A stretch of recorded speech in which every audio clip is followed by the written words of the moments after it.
요즘은 자동차의 기술이 이 AI와 접목이 되어서 이 자율주행이라는 것을 하게 되었습니다. 이 자율주행을 하는 게 뭔가 봤더니 요즘은 테슬라라는 차가 우리나라에서 그렇게 많이 팔린대. 근데 그 테슬라에 있는 FSD라는 이 자율주행 기능이 어떻게 되는 거냐면, 내비게이션을 딱 목적지를 치면은 지가 알아서 어떻게 해요? 핸들도 꺾고 속도도 냈다가 브레이크도 밟고 때로는 다른 차를 피하기도 하면서 목적지까지 태워다 주고, 거기서 운전자는 그냥 아무것도 하지 않아도 되는 것입니다. 실제로 지금 이 대전과 서울의 일부 지역에서는 자율주행 버스가 있더라고요. 저도 대전에 집신데 갔다가 집으로 돌아오는데 앞에 보니까 이 차는 운전자가 없는 무인 자동차입니다. 봤더니 운전자가 있긴 있는데 딴짓하고 있더라고요. 핸들을 안 잡고 있는 거예요. 버스가 알아서 가서 버스 정류장에서 사람들 태우고 또 가서 차선 바꾸면서 가고 있더라고요. 그래서 이게 벌써 시작이 됐구나 하다가 문득 그 차이, 이전에 우리에게 내비게이션, 제 차도 그렇습니다. 내비게이션은 어떤 기능이에요? 운전자를 보조하는 역할입니다. 쉽게 말하면 옛날에 지도 펴가지고 어떻게 가야 되나 찾던 시절에 이제 내비게이션이 친절하게 우회전하십시오, 좌회전하십시오, 다음 램프에서 빠져나가십시오, 어디 지하로 들어가십시오. 그럼 운전자는 그 말을 듣고 어떻게 돼요? 핸들을 꺾어서 가는 것입니다. 근데 이제 자율주행 시대가 되니까 이제는 어떻게 되는 거예요? 운전자는 아무것도 할 필요가 없어요. 내비게이션의 목적지만 정하면 내비게이션이 알아서 어떻게 하는 거예요? 좌회전도 하고 우회전도 하고 지하로 들어가야 되면 지하도 들어가야 되고 심지어 주차까지 다 해주는 것을 보면서 문득 그 생각이 들었어요. 우리 안에 계신 성령님은 우리에게 어떤 분일까? 그냥 이전의 차의 내비게이션, 그냥 내 인생의 보조주행자, 내가 필요한 것을 도와주고 안내만 해주고, 그러나 운전대는 내가 잡고 내가 가는 길을 가는, 그때 내 옆에 앉아 계신 그냥 나를 도와주는 분으로서의 성령님이냐, 아니면 내 인생의 목적지까지 정해주시고 성령님이 가시는 그 길에 나는 마치 가만히 아무것도 하지 않는 운전자처럼 그냥 성령님이 이끄심을 따라 가는 존재냐. 분명히 성경에 보면은요, 이 성령의 관계가 이 두 가지인 것을 봅니다. 어떤 사람은 그냥 성령님이 자기 인생의 보조자가 되기를 원하는 거예요. 자기가 원하는 목적지를 갈 수 있도록 지혜를 주고 도움을 주고 은혜를 주고 능력을 주고 위험한 일이 있으면 알려주는 정도. 제가 처음 운전을 배웠는데, 운전을 배우고서 제일 골치 아픈 게 뭐냐, 가끔 딱지를 떼는 거예요. 왜냐면 갑자기 모르던 카메라가 있거나 이러니까. 그러다 그때 처음 나온 게 뭐냐면 내비게이션이 아니라 그게 뭐라 그러죠? 알림을 알려주는 기계가 있었어요. 이름도 까먹었어요. 앞에 카메라가 있습니다. 그거 달고 나니까 좋았던 점이 뭐냐, 딱지 떼는 일이 별로 없더라고요. 그 정도로 우리는 성령님을 이해하느냐, 아니면 성령님이 나의 인생의 모든 것을 다 계획하시고 인도하심을 따라서 나는 비록 잘하는 존재를 가지고 운전대에 앉아있지만 실제로는 내가 하는 것은 아무것도 없고 오직 성령님 모든 것을 행하시는 자율주행의 삶을 살고 있느냐, 그것에 따라서 그 성령님의 권능은 다르게 내 삶 가운데 경험될 것입니다. 오늘 빌립의 성령님은 어떤 분이에요? 빌립이야말로 바로 자율주행 성령님을 경험하는 거예요. 그는 자신이 원하는 길을 간 게 아니라 어느 날 갑자기 성령님이 빌립, 나랑 좀 갈 데가 있다. 어디요? 저 광야로 가자. 그래서 또 성령님이 인도하심을 따라 유대 광야를 지나가고 있는데 저쪽에 보니까 마차가 하나 있는 거예요. 거기 보니까 이디오페 내시가 잠시 쉬면서 뭔가를 열심히 보고 있는 거예요. 그 이디오페 내시 옆에 감히 잘못 갔다가는 혹시 또 오해받을 수 있으니까. 왜냐하면 이 이디오페 내시는 그냥 내시가 아니라 우리로 치면 특사입니다. 우리나라에서 어디 외국으로 대사를 보낼 때 보는 특사 같은 거예요. 그러니 주변에 군대도 있고 그냥 호위함도 있고, 또 잘못 갔다가는 어떻게 돼요? 오히려 오해받아가지고 큰일 날 수도 있는 거예요. 함부로 못 가는 거예요. 근데 성령이 뭐라고 하냐, 빌립 여기 있지 말고 그에게 가서 만나라. 그는 지금 성경을 보면서 나를 찾고 있다. 그 성령의 인도하심을 따라 빌립이 그 내시를 만나러 갔습니다. 그랬더니 내시가 막 보고 있는 거예요. 근데 주변에 이제 경호원들이 뭐야 당신 오지 마시오. 근데 마침 내시가 보니까 유대인인 거예요. 잠깐만, 저 사람 유대인인 것 같은데 내가 마침 성경을 읽고 있어 이게 무슨 문장인지 모르겠는데 잠깐 데리고 와라. 와서는 그 성경을 봤더니 예수 그리스도의 탄생에 관한 이야기를 말합니다. 성령이 주신 지혜를 가지고 그 말씀을 풀어줬더니 빌립 집사가, 그 내시가 복음을 받아들이게 된 거예요. 그리고 그냥 너무 기뻐서, 야, 내가 이런 뜻을, 이 복음의 이런 뜻을 알게 돼서 너무 기쁘구나. 내가 여기서 침례받고 싶다. 침례를 베풀고 올라왔는데 눈 떠보니까 어떻게 했다고 그랬어요? 아마 요단강에서 침례를 받았을 확률이 높을 것 같아요. 눈 떠보니까 빌립 집사님이 사라진 거예요. 어디로 간 거예요? 성령이 또 갑자기 휙 끌고 가버리신 거예요. 그러군요. 여러 성을 다니면서 어떻게 했다는 거예요? 복음을 전했다. 저는 이 빌립 집사님이 성령과의 어떤 관계였는가? 빌립 집사님은 철저히 성령님께 모든 것을 맡기는 믿음으로 성령님과 동행하는 그리스도인이었습니다. 그래서 그의 인생 가운데 하나님의 권능이 놀랍게 나타나는 거예요. 우리 지난주에도 나왔습니다. 빌립 집사님이 사마리아 성에서 권능을 행했다고 그랬잖아요. 야, 그 집사인데 하나님이 저런 능력을 주셨네. 여러분, 집사면 능력 덜 주고 목사면 능력을 더 많이 주는 게 아니에요. 목사에게서도 능력이 나타나는 건 목사 안에 계신 성령님이 일을 행하시는 것이고, 집사 안에서도 능력이 나타나는 건 집사 안에 계신 성령님이 행하시는 것입니다. 목사 안에서 성령님의 능력이 더 많이 나타나는 건 목사가 주업이 뭐기 때문이에요? 그 능력을 행해야 되는 자리, 능력을 필요로 한 사람들을 만나는 자리에 있기 때문에 권능이 더 나타나는 거예요. 그러니까 여러분들도 1년 365일 매일 기도하고 매일 성도들을 섬기는 일을 하면은 지금보다 하나님 권능 많이 주십니다. 왜냐하면 성령님이 그 일을 하시는 것이기 때문이에요. 빌립 집사님은 그런 성령이 철저히 자기를 인도하시는 그 이끄심에 맡기는 믿음을 가지고 있었기 때문에 그는 다른 성령이 이미 이 사마리아 성에는 이 베드로와 요한을 통해서 성령님이 임하였습니다. 모든 그리스도인 안에 성령님이 계셨어요. 또 예루살렘 성의 많은 그리스도인들, 예루살렘 교회 적어도 5,000명 이상 되는 그 그리스도인들, 그들 안에도 한 사람 한 사람 가운데 성령님이 임했습니다. 근데 어떻게 유독 이 빌립 집사님, 사도도 아니요, 빌립 집사에게 이 능력이 나타났느냐? 그것은 저는 오늘 본문을 통해서 깨닫는 거예요. 그가 철저히 자기 인생의 목적지까지도 성령님이 지정하신 것을 따라갈 수 있는 성령의 그런 믿음의 관계를 가지고 사는 자였기 때문에 능력이 나타나는 거예요. 빌립 집사님의 성령님은 무슨 축구로 치면 어디 프리미엄 리그급 그런 선수고, 다른 이들의 성령님은 좀 떨어지는 성령님이라서 그런 게 아니라 성령님과 어떤 관계를 맺느냐에 따라서 자신이 경험하는 자기 안에 계신 성령의 능력이 다르게 보인다는 것입니다. 전 그런 의미에서 여러분들 안에 계신 성령님, 그분의 권능이 여러분들의 삶 가운데 임하기를 원하신다면 지금 여러분들에게 필요한 것은 나는 지금 성령님과 어떤 관계를 맺고 사는가. 마치 옛날 자동차, 우리가 지금 보는 자동차의 내비게이션처럼 그냥 목적지를 입력하고는 듣고 가는 거예요. 오른쪽으로 가라고 가다가 보니까 아니야, 이거 요즘 내비게이션이 잘못 가르쳐 준 것 같은데 내가 보기에는 다음번에 빠져야 되는데 하면 또 고집 부리고 다음으로 가는. 어떨 땐 저도 그럴 때가 있어요. 내비게이션이 고속도로 타라 그러는데 아니야, 내 경험은 고속도로로 가면 늦어. 그리고는 다른 길로 갔다가 그냥 가봤더니 거기 공사를 하고 있어가지고 오히려 한참 걸려요. 이거 내비게이션 말 들을 걸 툴툴거리면서 후회했던 것처럼 우리 성령님과 그런 관계를 맺고 있다면 우리가 경험하는 성령님은 특별한 분이 아닌 것 같은 거예요.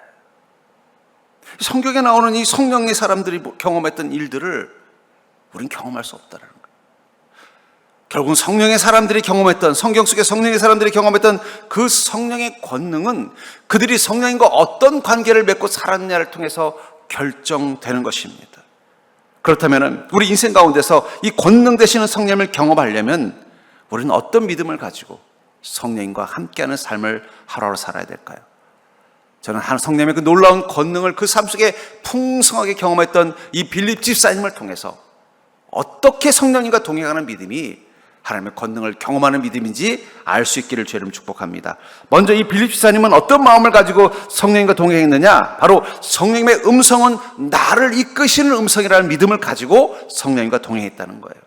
빌립 집사님은 성령님의 음성을 나를 이끄시는 하나님의 음성으로 믿고 성령님과 동행한 것입니다. 본문 26절에 보니까 주의 사자가 빌립에게 말하 이르되 남쪽으로 향하 예루살렘에서 가사로 내려간 길까지 가라니 그 길은 광야라. 여기 주의 사자, 이 사자라는 말은 천사를 뜻하는 말입니다. 근데 같은 이야기를 29절에서는 또 성령이 빌립더러 이르시되, 지금 사건의 연장선에 있는 겁니다. 처음 빌립에게 나타나신 존재를 주의 사자라고 불렀다가 이디오페 내시를 가까이 근처에 갔을 때는 성령이라고 불렀다는 거예요. 그리고 이디오페 내시에게 복음을 전하고 그에게 침례를 줘서 그가 거듭날 수 있는 구원의 은혜를 경험하게 한 다음에 그 다음에 또 39절에서는 둘이 물에서 올라올 새 주의 영이 빌립을 이끌어 간지라.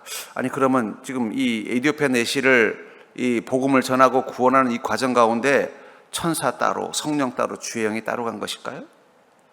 아니라고 봅니다.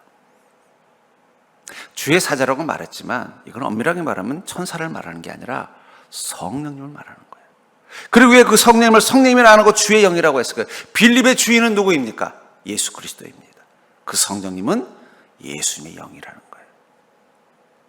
여러분 이것을 통해서 우리가 성령님과 어떤 관계냐를 볼 수 있습니다. 성령님을 주의 사자, 천사의 존재로만 볼 수도 있고요. 성령님, 거룩한 영으로만 볼 수도 있고요. 예수 그리스도의 영. 제가 왜 자꾸 성령님을 예수 그리스도의 영이라고 말하냐면 예수 그리스도와 함께한 사람들의 삶이 어땠습니까? 성경 속에서. 그게 여러분들에게도 가능한 인생이라는 뜻이에요. 어쩌면 주의 사자라고 표현했다가 그 다음에 성령님이라고 표현했다가 그 다음에 주의 영이라고 표현한 것은 이 성령님과 함께하는 빌립의 모습이 어떻다는 거예요. 점점 더 성령님과 가까워지는 모습을 말하는 거예요. 내가 지금도 예수님과 함께 있는 것처럼 느껴지는 거예요. 예수님은 저 하늘로 올라가셨지만 완전히 가신 게 아니라 지금 나와 함께 계시는구나. 어쩌면 이 빌립 집사님은 이미 그 전에 예수를 만난 사람일 것입니다. 비록 사도는 아니었지만 예루살렘에서든 어디서든 예수를 목격했고 예수를 만났고 예수를 구주로 영접한 경험이 있는 사람일 거예요. 바울하고는 다르죠.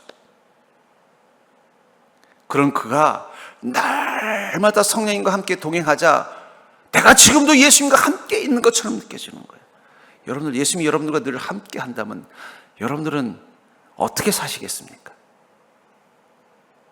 우리 남진 씨가 저 푸른 초원 위에 그림 같은 집을 짓고 사랑하는 우리님과 한 100년 살고 싶어. 왜 남진 씨는 저 푸른 초원에 그림 같은 집을 짓고 싶어 했어요? 그것은 사랑하는 님과 함께 한다는 전제가 있는 것입니다. 우리가 예수 그리스도와 함께 하는 삶이라는 것을 매일매일 고백한다면 오늘 우리는 무엇을 하며 살겠어요? 여러분, 예수님이 함께 계신다면 여러분들 어떻게 하시겠어요? 예수님, 제가 오늘 약속이 바쁜데 오늘은 집에 혼자 계시고 저녁 알아서 시켜 드시고 저는 이따 저녁 때 뵐게요. 이러고 갈 수 있나요? 비록 제가 바쁜 일이 있지만 주님 오늘은 어디로 가실 겁니까? 저는 주님이 계신데 계속 있겠습니다. 하다못해 시어머니만 와도 어떻게 돼요? 모든 일정 취소하고 시어머니한테 일정 맞춰야 되잖아요. 그렇죠? 예수님이 우리와 늘 함께 한다면 여러분들의 모든 일정은 예수님께 맞춰져야 되는 게 정상적인 거예요. 그렇죠? 빌립 집사님은 그런 경험을 했기 때문에 뭐라고 표현하는 거예요? 나와 함께 계신 분은 예수님의 영입니다라고 말하는 거예요. 그러니까 그런 자신이 있고 싶은 곳에 있는 것이 아니라 주님이 가고자 하는 곳을 갈 수밖에 없는 것입니다. 주님이 얘야 일어나 우리 광야로 가자 그러면 광야로 가는 거예요. 주님이 또 얘야 사마리아로 가자 그러면 사마리아로 가는 것입니다. 또 주님이 뭐라 하는 거예요? 야 아수도로 가자 하면 아수도로 가는 거예요. 주님이 가자고 하는데 그가 계획하는 게 아니에요. 주님이 목적지를 정하시고 주님이 가자고 하면 갈 수밖에 없는 거예요. 왜냐하면 나와 함께 계신 그분은 예수 그리스도이시기 때문이에요. 내가 가면 나를 위해서 주님께 잠시 떨어져 있자고 말할 수 없는 것입니다. 우리를 이끄시는 하나님이에요. 그게 성령님의 역할이라는 거예요. 그렇기 때문에 여러분들 우리가 우리 눈으로 나와 함께 계신 주님을 보면은 주님의 인도하심과 이끄심을 따라 갈 수밖에 없습니다. 근데 주님이 보이지 않으면요, 나와 함께 계신 분이 예수 그리스도의 영이라는 것을 깨닫는 믿음이 없으면 우리도 모르게 자꾸 어떻게 돼요? 우리가 원하는 길을 욕망과 죄를 따라가게 되는 거예요. 민수기 22장 21절부터 23절에 보면은 이 발람이라는 선지자에 관한 얘기예요. 이 발람이라는 선지자는 아마 아주 영적인 능력이 강했던 그런 여호와 신앙을 가졌던 유대인은 아니지만 것 같아요. 그러니까 발락이라는 왕이 보니까 이스라엘 민족이 하나님의 은혜를 너무 많이 했고 하나님 너무 편을 들어주는 거예요. 그러니까 야, 이 발람이라는 선지자도 하나님을 믿는 신앙 가지고 있다니까 그 사람을 불러다가 이 유대인 이스라엘 민족을 좀 저주하면은 하나님이 이제는 좀 그들 편이 안 돼주시고 내 편이 좀 돼주지 않을까 하는 마음으로 이 발람을 초청하는 거예요. 근데 하나님 보기에 그게 영 못마땅한 거예요. 그런데 발람은 으스해졌어요. 왜냐하면 발락이라는 왕이 자기를 극진하게 초축하니까 얼마나 으스해졌겠어요. 야, 내가 그래도 이게 아주 신통력이 있고 좀 내가 능력이 있으니까 이 왕도 나한테 와가지고 지금 극진히 나를 모셔가려고 하는구나. 막 신이 나서 가는 거예요. 근데 하나님 보기에는 어떻게 돼요? 못마땅한 거예요. 그럼 어떻습니까? 그 가는 길에 천사를 보내요. 그것을 민수기 22장 22절부터 23절에 이렇게 말합니다. 그가 감으로 말미암아 하나님이 진노하심으로 여호와의 사자가 그를 막으려고 길에 서니라. 발람은 자기 나귀를 탔고 그의 두 종은 그와 함께 있더니 나귀가 여호와의 사자가 칼을 빼어 손에 들고 길에 선 것을 보고 길에서 벗어나 밭으로 들어간지라. 발람이 나귀를 길로 돌이키려고 채찍질하니. 여기서 사자라고 말하고 있지만 그 다음 문제에서는 또 여호와라는 말을 쓰고 있어요. 그럼 여호와 사자가 오셨고 또 여호와도 와서 여호와 사자는 지키고 서 있고 여호와가 말씀하셨는가? 저는 꼭 그렇게 하나님이 영이시기 때문에 그걸 딱 우리 인간 물질적인 존재처럼 하나둘로 구분할 의미가 없다고 생각합니다. 어차피 여호와의 사자는 하나님이 말씀하신 것만 말하고 행하는 존재이기 때문에. 중요한 건 뭐예요? 하나님의 사자, 하나님의 그 진노를 가지고 하나님의 사자가 이 발람을 죽이려고 서 있었어요. 근데 발람은 그 하나님의 사자가 보이지 않았어요. 누가 봤어요? 나귀가 봤어요. 나귀가 보고 딱 쓰니까 발람이, 야 이놈아, 너 그 중간에 말 잘 듣던 너 왜 갑자기 그러냐? 너도 이제 늙었냐? 그래서 화를 내니까 하나님이 어떻게 한 거예요? 나귀에게 말을 할 수 있게 해주고, 나귀가 보는 거야. 당신 눈에 보이지 않습니까? 지금 당신 죽을까봐 내가 서 있는데 지금 나를 구박하는 거요? 하면서 나귀가 오히려 발람을 핀잔합니다. 저는 이 장면에서 되게 중요한 게 있어요. 발람은 선지자입니다.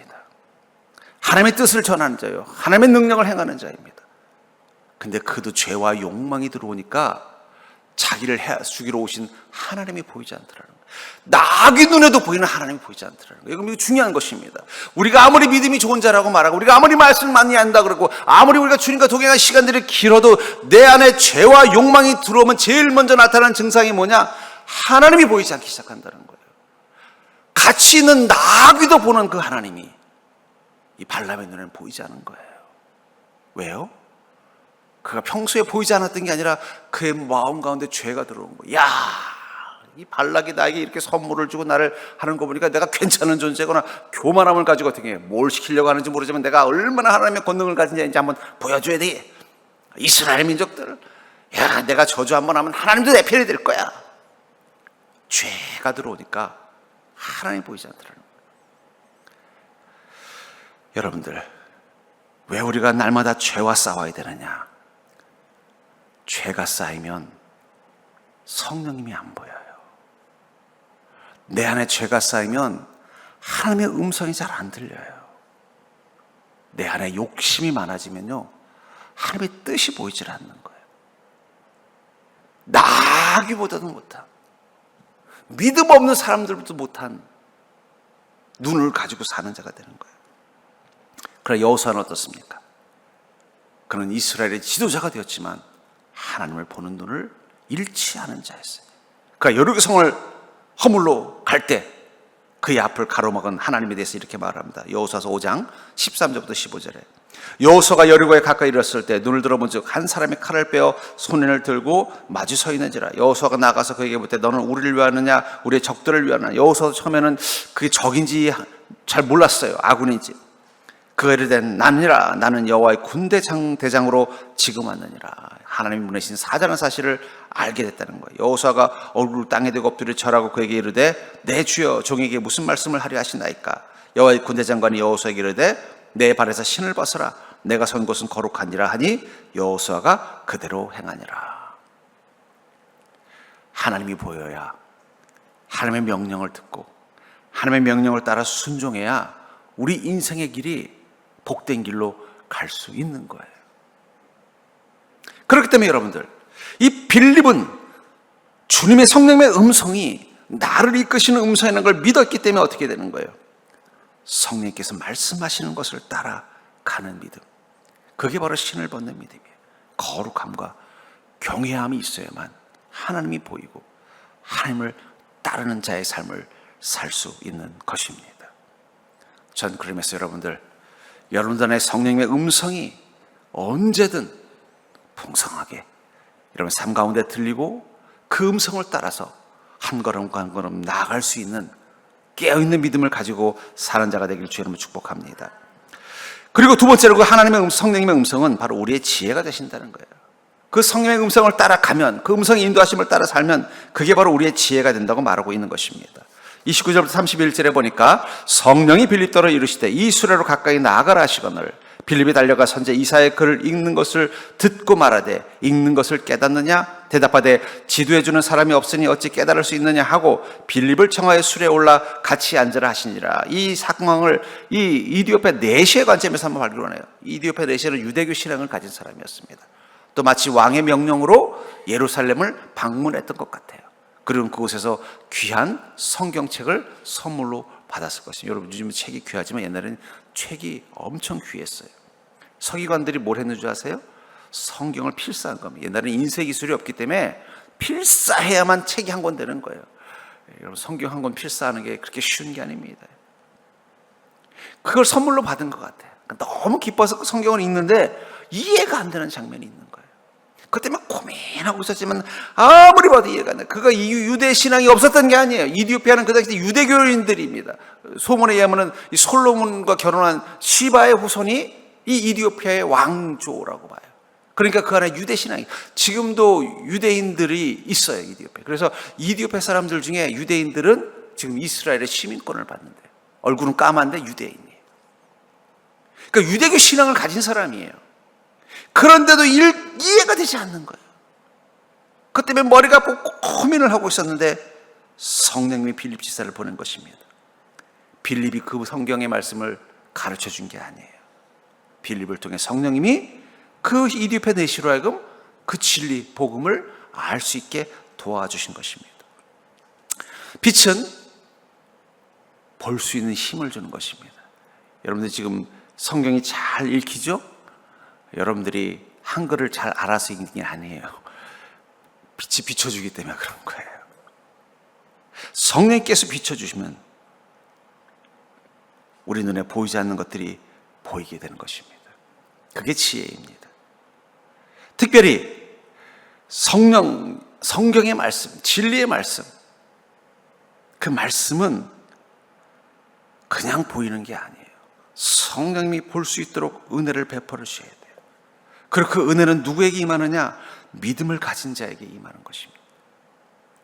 결국은 이 이디오페 내시는 아직 믿음이 없었기 때문에 그 말씀이 깨달아지지 않았던 거예요. 하지만 빌립 지사님은 믿음을 가진 자였기 때문에 그 말씀이 깨달아진 것입니다.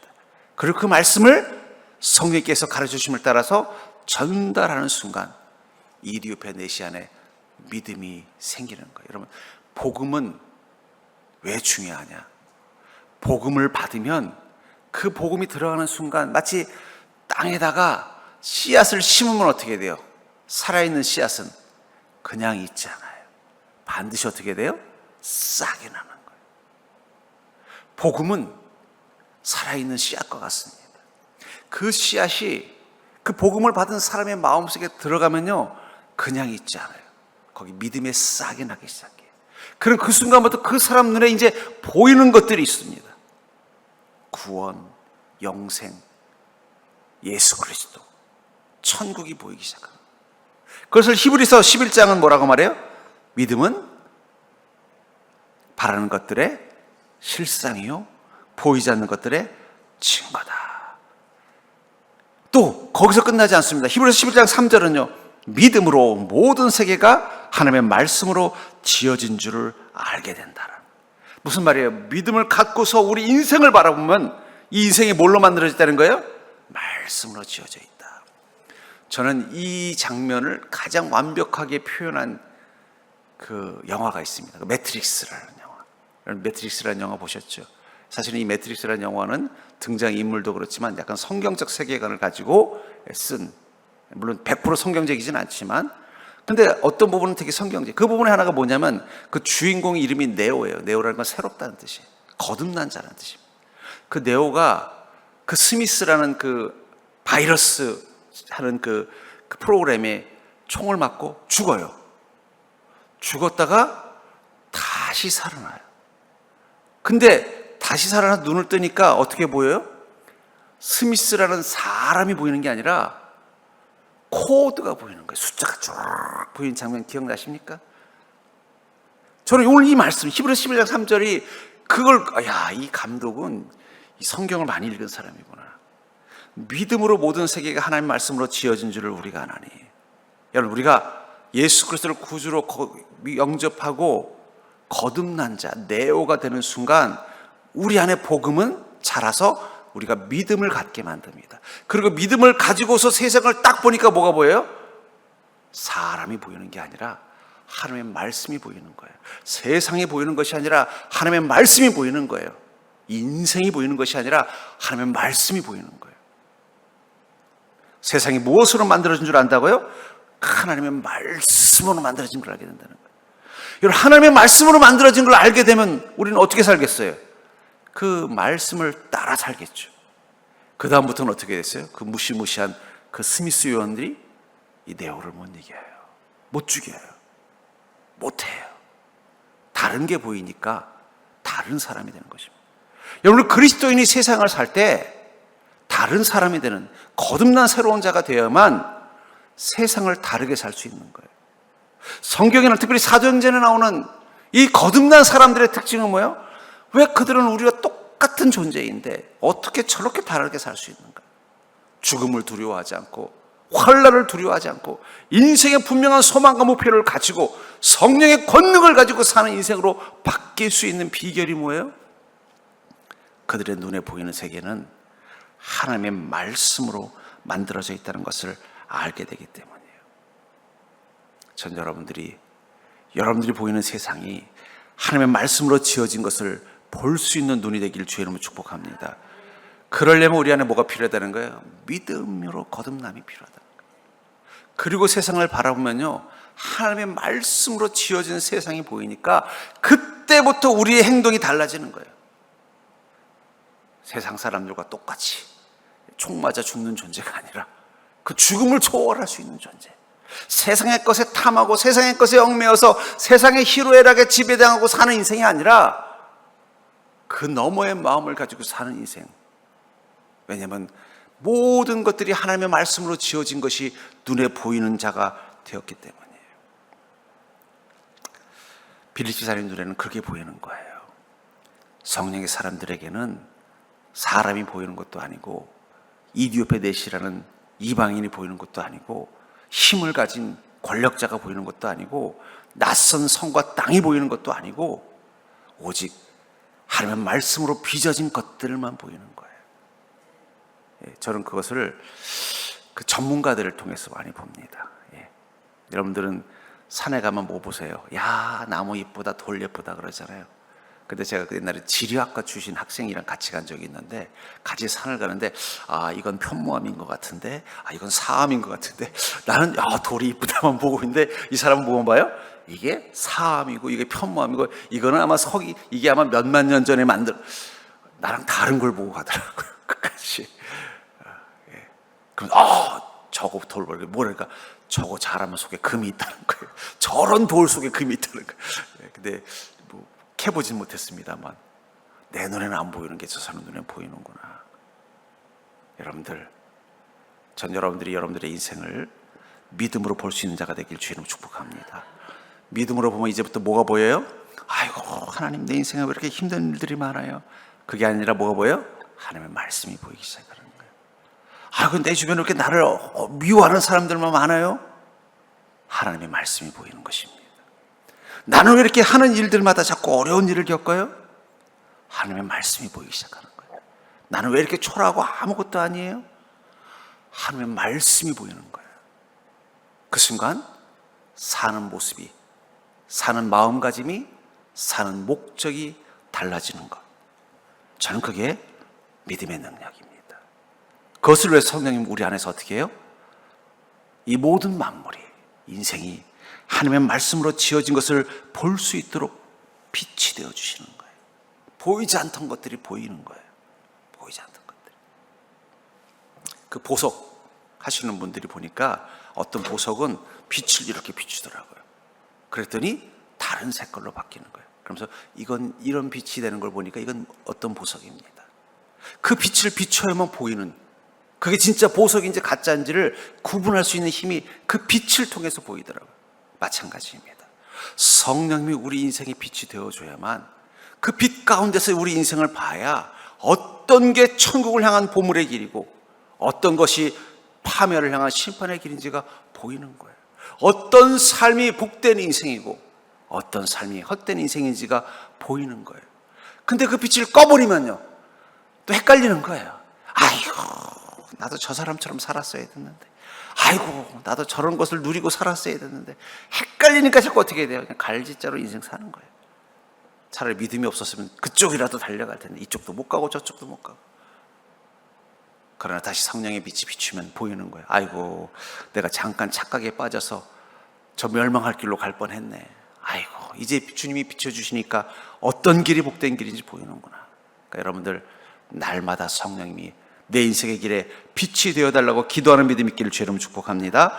세 번째로, 우리 인생 가운데 권능 되시는 성령님을 경험하려면 하나님의 기쁨이 되는 삶을 살게 하심이라는 거예요. 빌립지사님은 내 안에 계신 성령님은 나라고 하나님의 기쁨이 되는 삶을 살게 해주시는 분이시라는 사실을 믿고 살았던 것입니다. 39절부터 40절을 보면은, 돌이 물에서 올라오사 주의 영이 빌립을 이끌어간지라. 내시는 기쁘게 길을 감으로 그를 다시 보지 못하느니라. 빌립은 아소도에 나타나 여러 성을 지나다니며 복음을 전하고 가이사랴에 이르니라. 여기 보면 빌립 집사님이 이디오페 내시에게 복음을 전하고 그가 침례를 베풀었습니다. 그리고 성령님이 그를 이끌어 갔어요. 그러자 내시는 어떻게 했다고 말했어요? 기쁘게 길을 갔다라는 거예요.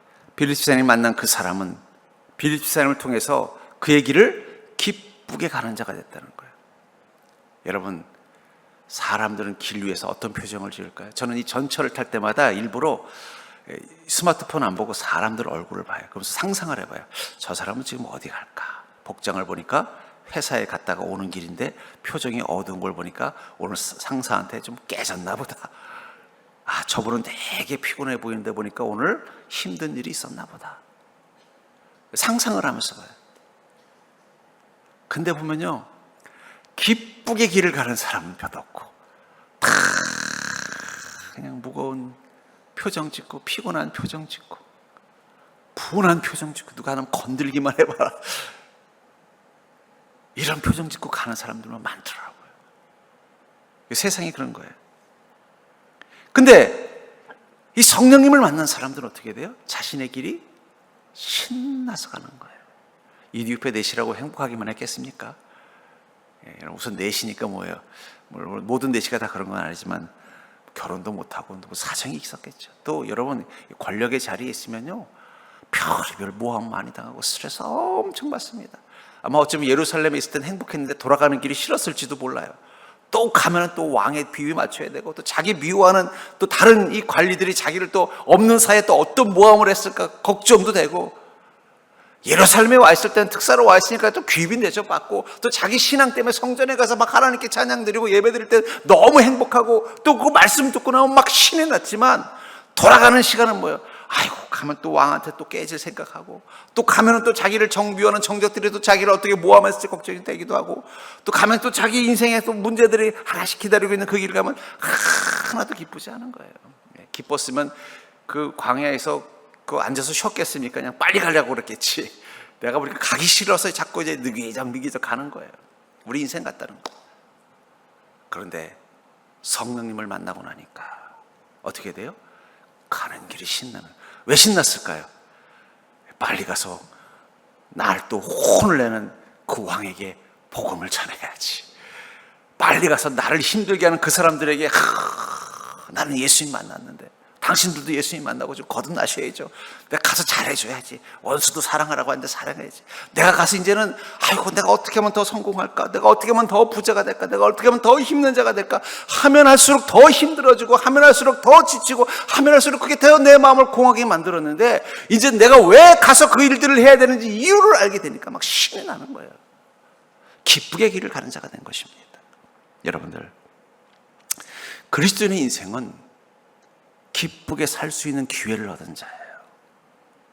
근데 거기 제일 중요한 게 있습니다. 성령님과 함께 가야 되는 거예요.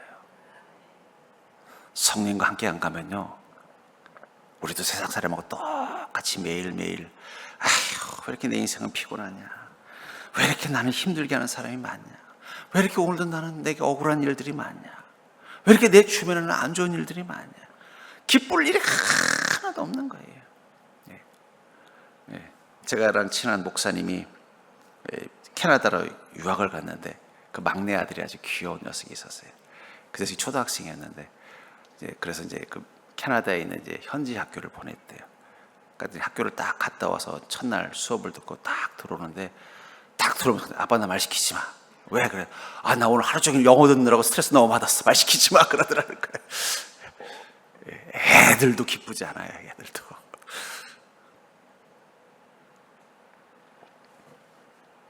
주님께서 우리에게 주신 계명, 하나님을 사랑하고 이웃을 사랑하라. 여러분들, 그것이 우리 인생의 가장 중요한 본질, 의미, 저 천국에서 유일하게 남는 우리 인생에 대한 평가 기준일 거예요. 근데 사랑한다는 게 뭐예요? 결국 그 사람을 기쁘게 하는 것입니다. 내가 사랑했는데 그 사람이 기쁘지 않으면 그건 사랑한 게 아니에요.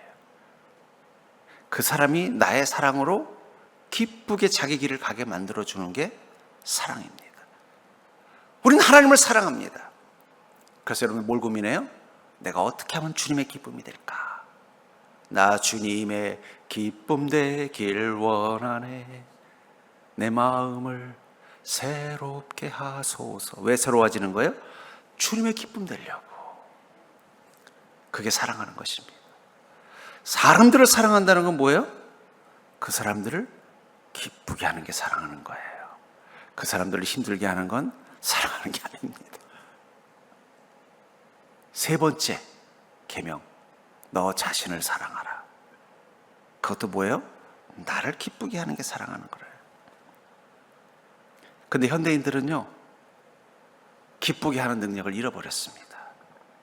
하나님을 기쁘게 하는 능력도 잃어버렸고, 사람들을 기쁘게 하는 능력도 잃어버렸고, 자기를 기쁘게 하는 능력도 잃어버렸어요.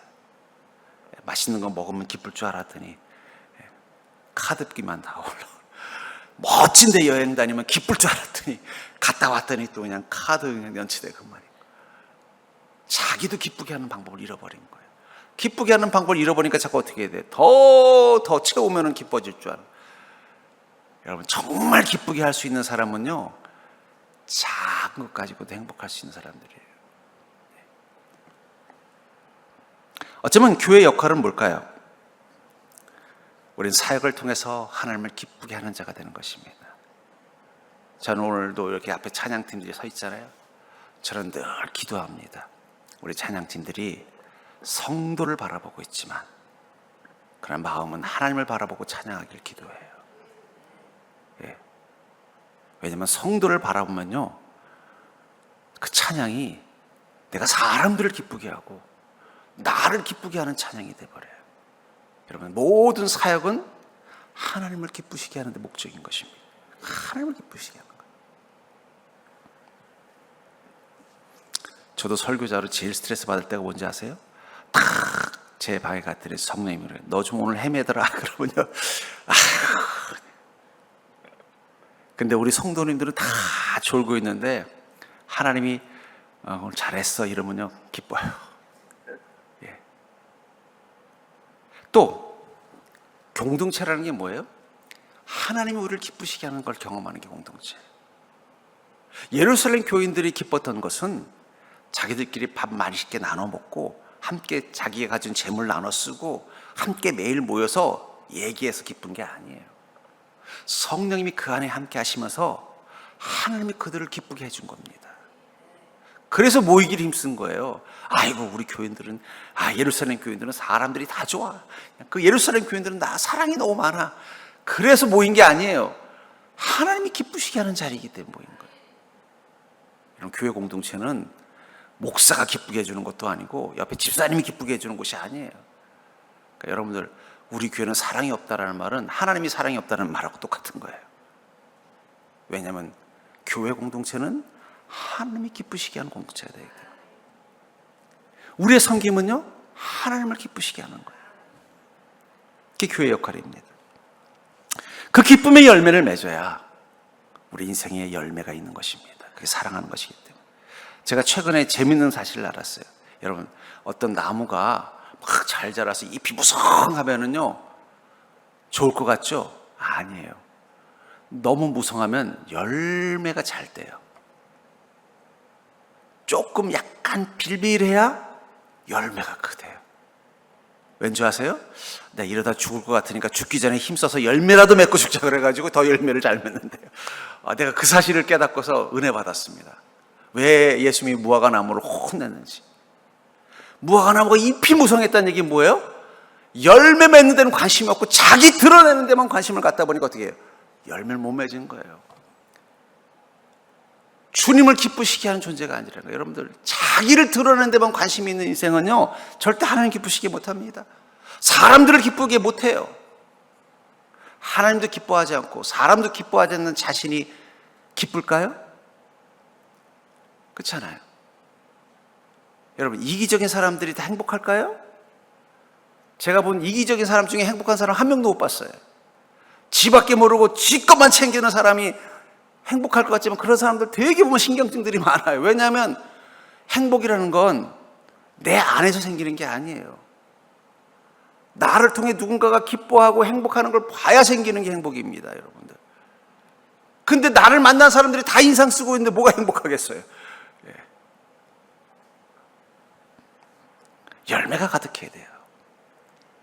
그 저주받은 무화과. 하나님의 기쁨, 사람의 기쁨이 된 걸 잃어버리고 자기 과실하는 입만 풍성했기 때문에 결국은 그는 저주받은 존재가 되는 거예요. 어리석은 부자, 자기의 만족을 위해서 창고는 가득 세웠지만 그 기쁨을 하나님과 사람들과 나눌 생각을 하지 않았을 때 주님 뭐라 그래? 이 어리석은 자야, 내가 오늘 밤 너의 영혼을 데려가면 이건 누구게 되냐? 그때서야 그 창고에 들어있는 것은 사람의 기쁨이 될 것입니다. 자신의 기쁨이 되지 못하는 거죠. 그러니까 여러분, 성령님은 우리가 어떤 인생을 살게 하는 거예요?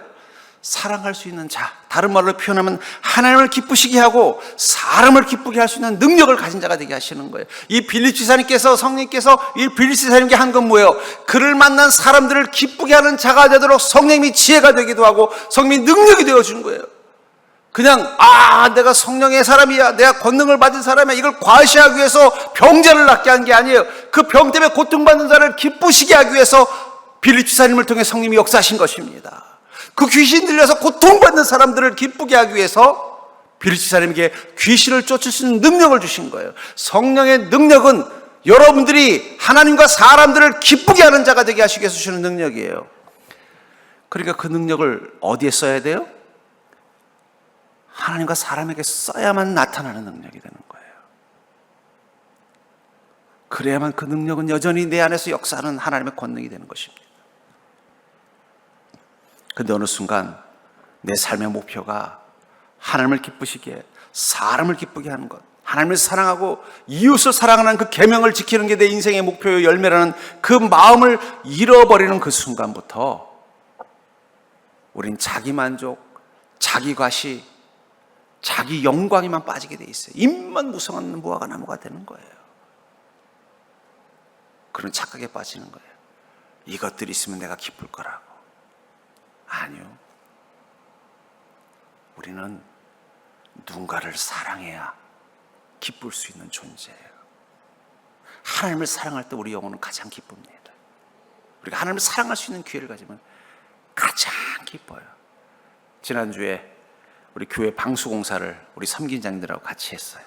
그때 앞에서 나이가 60이 넘으신 분들이 저 위에 가가지고 그냥 제가 짜장면 사줬다고 그냥 막 들으라고 미안하더라고요. 젊기라도 하면은 내가 덜 미안할 텐데 나이 많으신 분들. 근데 표정들을 보면 되게 밝았어요. 왜냐하면 내가 지금 하나님을 기쁘시게 한다는 그 믿음의 마음이 기쁘게 하는 거예요. 일당 받고 하라 그랬으면 그 표정이 아닐 것 같아요. 이때 앞에서 내가 옥상에서 이게 뭔 짓이야. 하나님을 기쁘게 하는 것이기 때문에 그 마음에 기쁨이 임한 것입니다. 저는 여러분들이 나도 빌립 지사님처럼 성령의 능력과 권능을 내 삶 가운데서 어디로 가든 느낄 수 있는 자 되기를 원한다면 중요한 건 내가 성령님과 어떤 관계를 맺느냐. 이제부터 나는 성령님이 인도하심을 따라 내 핸들을 놓고 성령님이 운전하신 대로 가는 자율주행 인생을 살겠습니다. 내가 운전하는 게 아니라 성령께서 인전하신 대로 나는 맡기고 가겠습니다. 이 결단을 하고 하루하루 살아간다면 여러분은 모든 순간 내 삶 가운데 임하시는 성령님의 권능을 경험하게 될 줄 믿습니다. 그렇다면 사랑하는 성도님들, 지난 한 주도 성령님과 어떻게 사셨어요? 내가 운전대 메고 내가 목표 지금 정하고 성령님 여기까지 갈 수 있도록 옆에서 좀 잘 좀 저 좀 도와주세요. 혹시 저기 또 딱지 떼는 카메라 있으면 말씀해 주시고, 또 내가 길을 놓칠 것 같으면 미리 경고해서 오른쪽으로 빠지라고 말씀해 주시고, 혹시 내가 지하로 내려가야 되면 어디로 가는지 말씀해 주시고, 막히는 길 있으면 빠른 길 알려주세요. 이러고 핸들을 빌고 막 하셨습니까? 아니면 나의 길 다 주님이 인도하십니다. 주님께 모든 건 맡기고 그냥 성령님이 가라 하시는 곳을 향해 광야든 어디든 가겠습니다. 이 마음으로 하루하루 살고 계십니까? 한번 시도해 보십시오. 그럼 그 순간 여러분들 안에 계신 그분이 예수 그리스도인 것을 알게 될 것입니다. 그 권능의 하나님이라는 걸 깨닫게 될 것입니다. 여러분들의 그 기쁨이 있기를 주의 이름으로 간절히 축원합니다.